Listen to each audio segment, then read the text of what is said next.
बिहार विधान परिषद में दलित सम्मेलन का आयोजन किया गया, जिसमें बिहार से दलित सभी लोग पहुंचे हुए थे और सभी ने बारी बारी से तेजस्वी यादव से मिले। बता दें कि पूर्व मंत्री मुकेश सहनी भी उपस्थित थे और ख़ासकर जो वहां पर तेजस्वी यादव जब पहुंचे तो जमकर नारा लगने लगे। और देखिए किस तरह से जो हॉल विधान परिषद के है खचाखच दलित से भरा हुआ है और इस बार 2025 में चुनाव होने वाला है, उसके लेकर पूरी तैयारी दलितों द्वारा कहा जा रहा है। और दलितों ने अपनी प्रश्न चिन्ह देकर उनको भेंट की और जिससे लगता है कि आने वाला जो बिहार विधानसभा 2025 है उनको भारी बहुमत मिलेगी। अब देखिए किस तरह से जो तस्वीर से आप देख सकते हैं किस तरह से जो लोग आशीर्वाद दे रहे हैं उनको, इससे लगता है कि इस बार तेजस्वी सरकार आएंगे। आइए हम देखते हैं कि क्या स्थिति हुई, उसको लेकर आगे तेजस्वी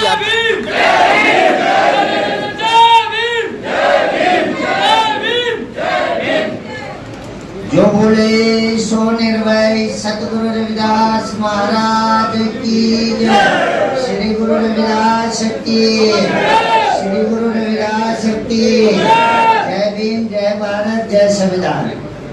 साथियों, सरकार में हो, अगर 5 किलो चावल अगर दे रहे हैं तो आपके ऊपर हमारे ऊपर कोई मेहरबानी नहीं कर रहे। इस देश के मालिक आप हैं और इस देश के संपत्ति का मालिक आप हैं। इस 5 किलो चावल पे भी आपका अधिकार है। इस देश चलाने का उनके पास दायित्व दिया गया, उनका फर्ज और कर्म है कि आपको हर तरह का सुविधा दे।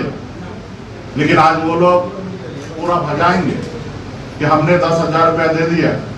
उनसे सवाल कीजिएगा कि तुम्हारे मुख्यमंत्री हो या तुम्हारे प्रधानमंत्री अपने बाबूजी के घर से दिया पैसा?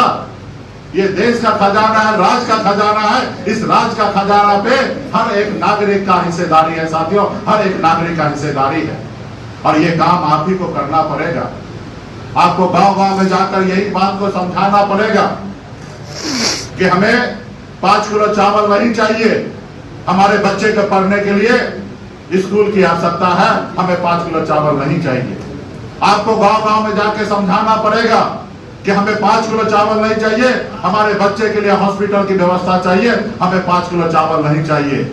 आज गरीब पिछड़ा समाज से मैं आता हूं, मैं यहाँ पे खराब है, किसी का बुखार है, कभी किसी का किडनी फेल हो गया, कभी ये बीमारी है, कभी वो बीमारी है। और पैसे का अभाव में 1-2 नहीं, रोज सैकड़ों हमारे परिवार के लोग दम तोड़ दे रहे हैं। अपने माँ के गोद में बच्चा दम तोड़ देता, माँ बाप कुछ नहीं कर पाता क्योंकि उनके पास पैसा नहीं है।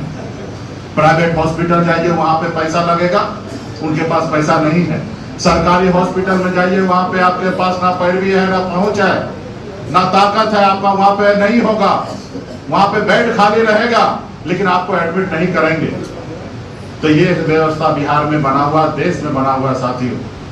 आज आपके लोग दम तोड़ रहे हैं इलाज का अभाव में। ये कब पूरा होगा? जब विचारधारा के आपके विचारधारा के लोग उस कुर्सी पर बैठेंगे तब ये होगा। ऐसे लोग भी वहां पे पहुंचेंगे जो आपके विचारधारा को मानते हैं, लेकिन जब वो अपने ताकत से नहीं होंगे तो आपके लिए कुछ नहीं करेंगे। हम नीतीश कुमार जी को भी धन्यवाद देते हैं कि पिछले 20 साल से वो बिहार में मुख्यमंत्री रहे हैं, लेकिन कभी वो अपने वजूद में अपने ताकत से रहे और आपके लिए हर संभव उन्होंने काम किया है। लेकिन आज वो परिस्थिति ऐसा बना है कि वो परिस्थिति का मुख्यमंत्री बने हुए हैं, आज वहां पर रहकर कुछ नहीं कर पा रहे। हम मुख्यमंत्री जी से भी कई बार हम आग्रह करते हैं कि आप इस्तीफा दीजिए, अपने आने वाला पीढ़ी को आशीर्वाद दीजिए, विरासत सौंपिए।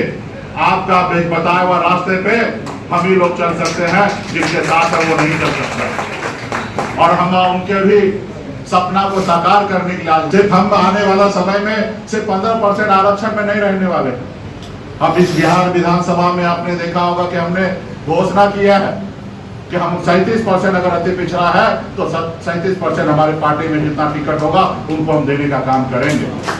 हमारे SC ST जो आबादी है 15% तो आरक्षण के तहत है, लेकिन आज आपको हमको मालूम है 21 से 22% है, हम 21 से 22% टिकट कैसे दे सके उस पर हमें काम करना है। अब जरूरी नहीं कि जहां सुरक्षित सीट है वहीं से लड़ाना है। इस राज्य में बहुत ऐसे सीट है जहां जनरल है, लेकिन वहां पे हम अपने लोगों को चुनाव लड़ा कर जिता सकते हैं। तो हम ऐसे आने वाला समय में ऐसे जगह पे चुनाव लड़ा कर जिताने का काम करेंगे। अभी मैं गया जिला में तरारी विधानसभा है, 1,25,000 हमारा SC/ST के भाई है, लेकिन वो जनरल है। हमारा बस चले तो वहां पे हम अपने SC/ST भाई को वहां पे चुनाव लड़ाकर वहां पे हम विधायक बनाना चाहेंगे। ऐसे बहुत ऐसे चीजें हैं। और पिछले लोकसभा में आपने देखा होगा, सुपौल जिला में हम लोगों ने जनरल सीट पे हमने सुरक्षित समाज के भाई को हमने वहां पे चुनाव। तो खैर लोगों ने क्या क्या नामकरण किया, गाली दी, कुछ भी कहा, जेल भेजा गया, हमारे पूरे परिवार पे मुकदमा हो, लेकिन हम लोग झुके नहीं। अभी दरभंगा जिले, मधुबनी जिले में एक अति पिछड़ा यूट्यूबर जो था, उसकी मंत्री ने खुद गंदा गंदा गाली देके माँ बहन की पिटाई किया गाड़ी में, वीडियो है, एविडेंस है, लेकिन थाना में FIR नहीं। ये अति पिछड़ा समाज है। किसी की मजाल है, अगर किसी और जाति का होता तो आज मंत्री को इस्तीफा देना पड़ता, उस पर कार्रवाई हो, FIR हो, लेकिन उसका FIR तक नहीं जाएगी। 2005 से पहले ऐसा होता, एक नेता विरोधी दल को जाना पड़ रहा है FIR लिखा। खैर ये सब बातें हैं। अभी भी भेदभाव, उस मानसिकता के लोग पनप रहे।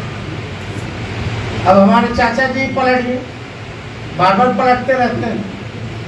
अब तो अचेत अवस्था में है, लेकिन उनके आसपास डिसीजन मेकिंग, निर्णय लेने के लिए पॉलिसीज मेकिंग में आसपास कौन लोग बैठे हुए? वही भूजा पार्टी वाला सब, वो भूजा पार्टी वाला लोग को सब लोग अच्छे से जानते हैं कौन है वो लोग। लेकिन हम लोगों ने जब मौका मिला, जेल में है उनको बाहर निकालने की बात नहीं कर रहे, या कोई ऐसा कानून बनाया जाए जो 14 लाख लोग जो है उसको बाहर निकाला जाए शादी से, इसके बारे में विषय में नहीं बात कर रहे।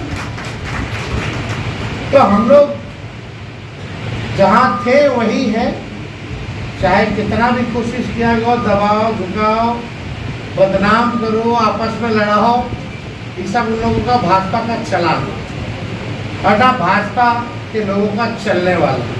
भाजपा के लोग अगर डरते हैं सबसे ज्यादा तो लालू जी से और राष्ट्रीय जनता दल से डरते हैं। लोग लड़ रहे हैं, लालू जी ने लड़ाई लड़ी, अभी भी इस अवस्था में, बीमार अवस्था में लड़ाई लड़ रहे हैं, और आगे हम भी इस लड़ाई को जारी रखे हैं। और जब लालू जी नहीं झुके तो लालू जी का बेटा भी झुकेगा। तक हम बहुसंख्यक लोग एक नहीं होंगे, चाहे पिछड़े हो, अति पिछड़े हो, दलित हो, आदिवासी हो, अल्पसंख्यक भाई हो, अब हम सब लोगों को एक होकर के लड़ना पड़ेगा। नहीं तो ये केवल धर्म के नाम पर हम लोगों को बांटेंगे। या जाति तो हमने और लालू जी ने तो नहीं बनाई, किसने बनाई? और हम तो जात पात पे विश्वास भी नहीं रखते, लेकिन हम चाहते हैं सबको समान अवसर मिले, भेदभाव खत्म हो, सब जो अंतिम पैदा पे वो मुख्य धारा में आए। उस नजरिए से उस सोच को बदलने की जरूरत है हम लोगों को, कि उसके घर चला गया या उसके हाथ। आप हमारे चैनल को लाइक सब्सक्राइब जरूर करें और सभी प्लेटफार्म पर उपलब्ध है। सिर्फ बिहार हलचल न्यूज़, जन जन की आवाज़ देखते रहें।